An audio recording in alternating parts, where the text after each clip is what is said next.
Hello everyone and welcome to week 11 of Poll 205, Women in Politics. This week we'll be talking about women in executive positions of power. Since there have yet to be any women elected to presidential office in this country, we're going to focus on two other areas of the executive branch in this lecture. So first we'll talk about women in gubernatorial positions, in other words, women who have served as governors, and we'll also talk about women who have served in high-level positions in the federal bureaucracy and the presidential cabinet. We'll also be exploring similar themes from previous lectures regarding whether women in executive positions of power differ in any meaningful way from their male colleagues.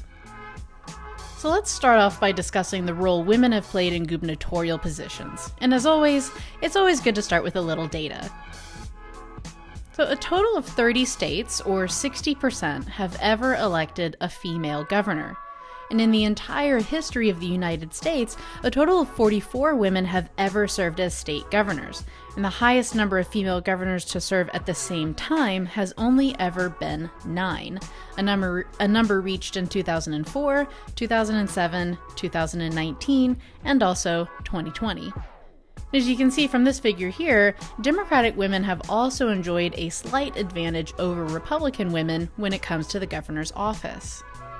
Moreover, women of color were entirely absent from governors' mansions until 2010, when 2 Republican women made history by becoming the first women to represent their respective states, as well as the first women of color to ever serve as state governors.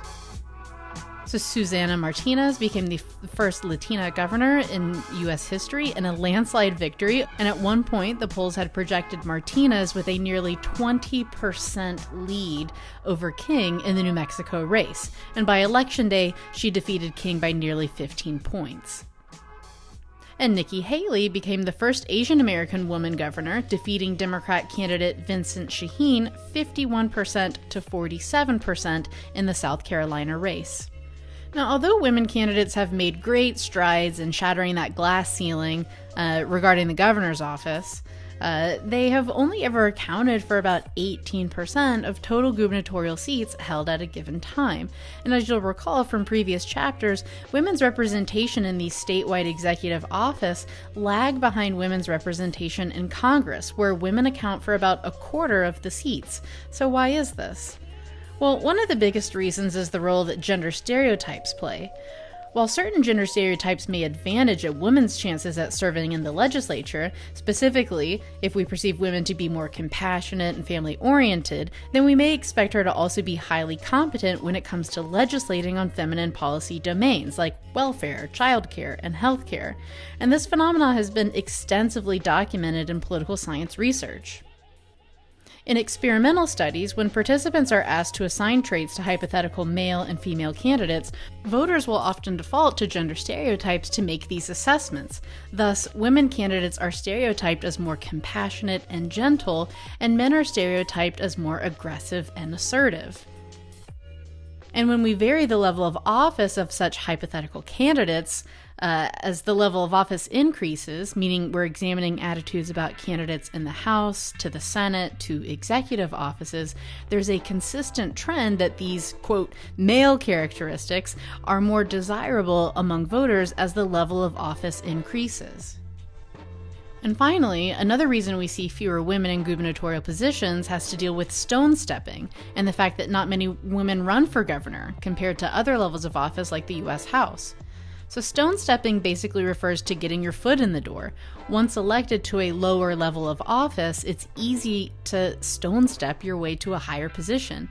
And many U.S. governors were either previously lieutenant governor or a member of the United States House of Representatives. So as more women fill these lower level positions, they have a greater probability of ultimately securing higher level positions down the road. The next area of the executive that I want to discuss is women's role in presidential cabinets. Now, to refresh your memory on American politics, the president's cabinet includes the vice president and individuals the president appoints to each head of the 15 bureaucratic departments, such as the Department of Agriculture, the Department of Health, and the Department of State, as well as other high-level federal positions such as the ambassador to the United Nations and the U.S. Trade Representative. So a total of 53 women, have held a total of 60 positions in presidential administrations. In other words, 7 women have served in 2 different positions. So we also see similar partisan advantages in presidential cabinets. Of the 53 women who have ever held such positions, 31 were Democrats and 22 were Republicans. And limiting our analysis to just the presidential cabinet, a total of 24 cabinet positions have ever been held by women.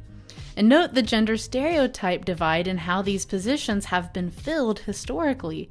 Women have most frequently held the highest executive office in the departments of labor and health. So just to dive into these in a little bit more detail, the primary function of the Department of Labor centers around protecting the rights of workers and retirees and handling unemployment. The Department of Health and Human Services, or DHHS, is primarily responsible for protecting the health of all Americans and providing essential human services. This includes funding some of the most well-known government programs and agencies like the Food and Drug Administration, the Centers for Disease Control, Medicare, and Medicaid.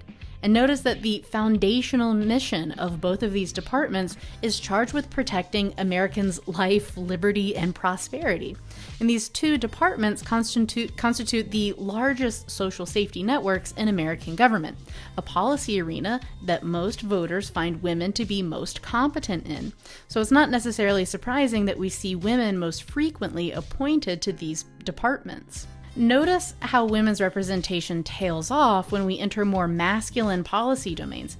For instance, no woman has ever led the Department of Defense, Treasury, or Veterans Affairs. And the only way that women, or anyone for that matter, can serve in such a high-level position is by presidential appointment only. So there's often a lot of pressure for presidents to take the lead here and help make the federal government more representative by directly appointing women to these positions. In 1992, Bill Clinton became the first president to appoint a woman to the inner cabinet by choosing Janet Reno as his attorney general. And since Clinton, most presidents seek to improve upon the record of their predecessor when it comes to appointing women and minorities, as you can see from this chart here. So this is important because it symbolizes the president's responsiveness to people and the administration's commitment to diversifying the federal government.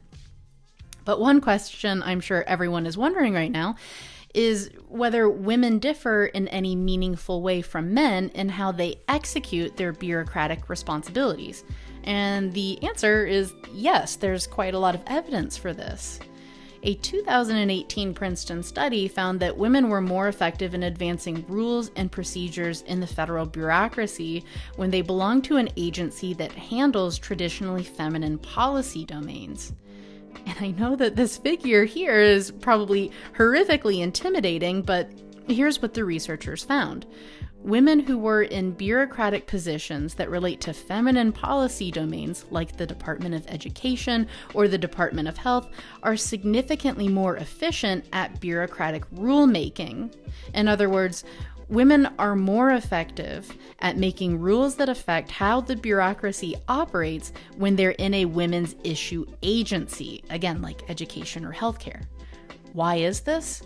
Well, it boils down to something called representative bureaucracy theory, which suggests that a demographically diverse bureaucracy will lead to policy outcomes that reflect the interests of all groups represented, including historically disadvantaged communities.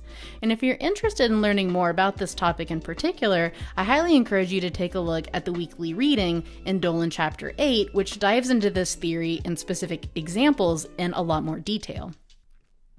And I just want to conclude with the popular metaphor that I think does a really great job at summing up this lecture. And as we've talked about throughout the semester, women have made astounding progress over the last several decades in breaking the proverbial glass ceiling, a popular metaphor that's been used to describe the difficulty that women and minorities have in advancing to high-level positions in government, in corporate America as well.